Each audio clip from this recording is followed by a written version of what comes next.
বহুদিন ধরে, বহু ক্রোশ দূরে, বহু ব্যয় করে, বহু দেশ ঘুরে দেখিতে গিয়াছি পর্বতমালা, দেখিতে গিয়াছি সিন্ধু।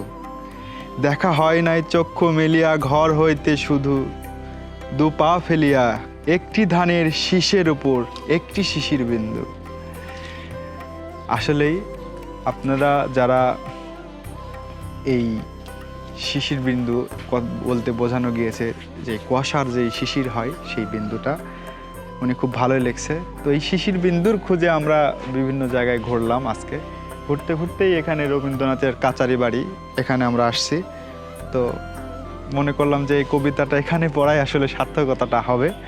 তো চলুন ভিতরে প্রবেশ করবো। আমরা এখানে বাইরে এখন আছি, ওই পাশ দিয়ে মনে হয় সম্ভবত টিকিট কাটতে হবে, টিকিট কেটে ভিতরে ঢুকে দেখায়। তো চলুন প্রিয় দর্শক, আমরা চলে এসেছি রবীন্দ্রনাথের কাচারি বাড়ির গেটের সামনে। অবশ্যই টিকিট কাটতে হবে।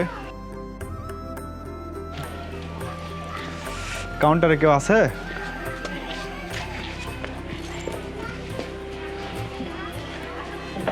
দুটো টিকিট দেন তো। 40 টাকা দেন।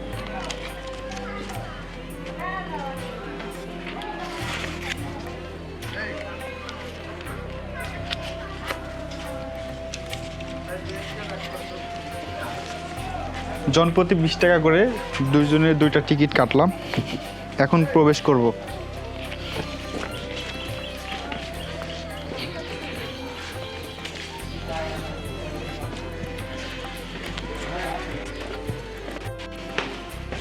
ভিতরে কোনো ছবি তোলা যাবে না, কিছু করা যাবে না। আচ্ছা, ভিতরে ছবিও তোলা যাবে না। এইটা হচ্ছে ভিতরে মেন গেটের সামনে, এই যে তাহার মূর্তি, সেখানে তার ভিতরে এরকম পরিবেশ।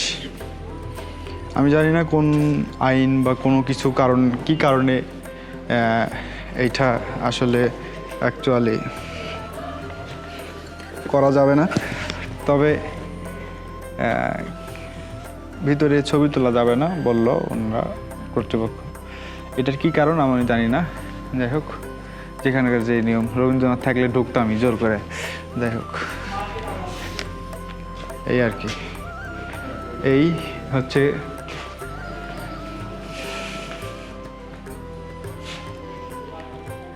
(1268 বঙ্গাব্দের 25শে বৈশাখ 1861 খ্রিস্টাব্দে 7ই মে রাত 2:30টার কিছু পর কলকাতার জোড়াসাঁকোর পৈতৃক বাড়িতে রবীন্দ্রনাথ ঠাকুর জন্মগ্রহণ করেন।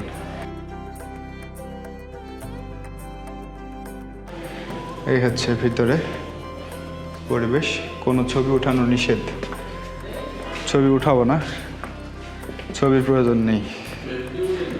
জি ভাইয়া, ভিডিও করা যাবে না? ও, ভিডিও করাও নিষেধ। ভিতরে দেখার মতো তেমন কিছুই নেই, কয়েকটি আসবাবপত্র উনি যে ব্যবহার করছে সেই জিনিসগুলো আছে।